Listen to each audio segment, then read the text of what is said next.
really confusing because when somebody is getting bullied, it's really common for them to internalize what the bully is saying until it almost becomes like a part of their identity, and that like is only propagating what harm bullying can be doing. And so I think like as a healthcare provider, it's extremely hard because you want to be able to affirm what an adolescent is going through and how they're feeling and what they're saying, but at the same time, you want to maybe let them know that not everything they're thinking or hearing about themselves is true. So that can make bullying really confusing. I feel like one of kids' main concerns when it comes to telling healthcare professionals about bullying is the fear of adult intervention. One thing that seems to be very true is no one likes a snitch, and kids fear that if they tell their healthcare professional about bullying, then they might tell their parents, they might tell the school, and that gets adults involved. And honestly, it just complicates things. And kids are really scared that if the person bullying them finds out that they went to a professional or went to their parents, then they'll get bullied more for that. We're in a new era where social media is this new thing that everyone's on. It calls for a new conversation that parents were not having with their children decades ago. And I think that new conversation is consciousness, a consciousness of what you're putting out there, what comments you're making, what message you're having in the content you create and who it's going out to.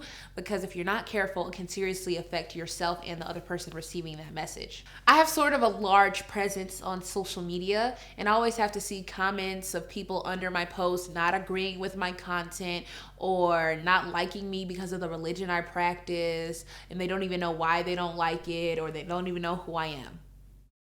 One thing I feel is very important for our healthcare providers to know how to support an individual going through bullying is to understand and to talk with them about it. This is an issue I see happening a lot with men and boys as well, is there's a lot of pressure on said boys and men about feelings, and there's a lot of social stuff like the stereotypes of how a man should be and how boys have to act. And I feel that we need to kind of push that aside and understand that, you know, we're humans and we have feelings and we're individuals, and we need to make sure healthcare providers know about this.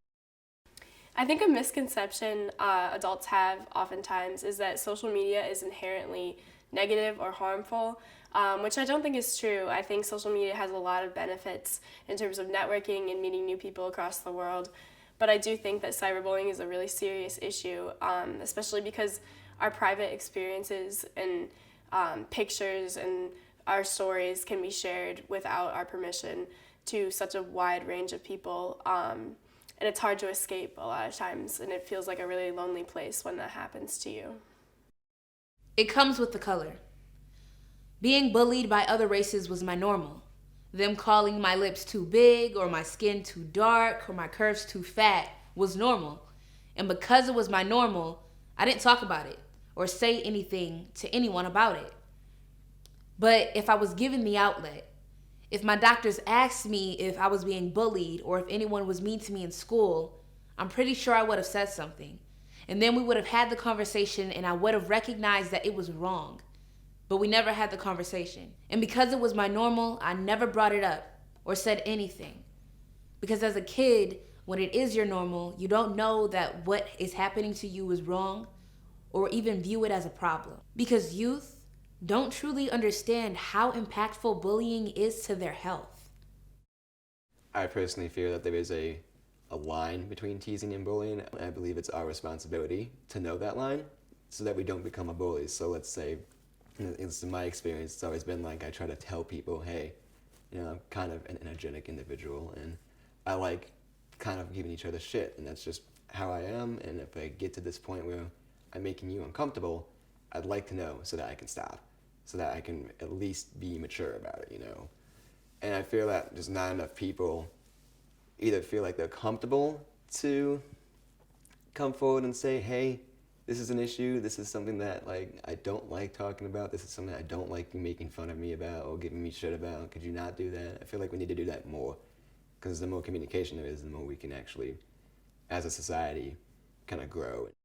I've been dancing for as long as I can remember, and it's something I really love to do. But a few years ago when I got into competitive dancing, it started to get really physical. That's something that I had trouble working with since I have a disorder that can make sometimes like dancing really painful on like my knees or my joints. And as I was going through that, I'd sometimes get comments in rehearsal like, why are you being lazy, or why are you marking, or like, you suck at doing that, or she's just skipping because like she doesn't want to be here. And that was really, really hard for me to hear because I wanted to be out there, but this like disorder or disability made it so that I couldn't. Like, it was just so physically painful. And I've always sort of like struggled with like, how do I go about talking to them or like the people who are kind of bullying me because of that when I don't feel comfortable sharing that part of my identity with them. And something that an adult told me was that everybody's going through something, whether that's physical or emotional. And I think just keeping that in the back of my mind has allowed me to be more compassionate for others, but also myself. When it comes to identity-based bullying, dynamics change dramatically. I know for myself, as a Black Muslim woman, on the daily basis, online or in real life, I pass by different microaggressions, challenges about my identity, sly remarks from not just children, but even professional adults. No one is educated enough or cares enough to be educated. I think that providers can be leaders in guiding young people about conflict resolution. It would further allow them to be advocates for healthy social and emotional practices. One issue that arises a lot with bullying is bullies feeling like that's really who they are. They get labeled as a bully and sometimes even glorified for it. And it desensitizes the entire situation. Kids may, instead of saying you're a bully, they'll be like, oh, he's just a savage, or he's just playing around, that's what he does. It labels the person and they can't find a way to stop after that.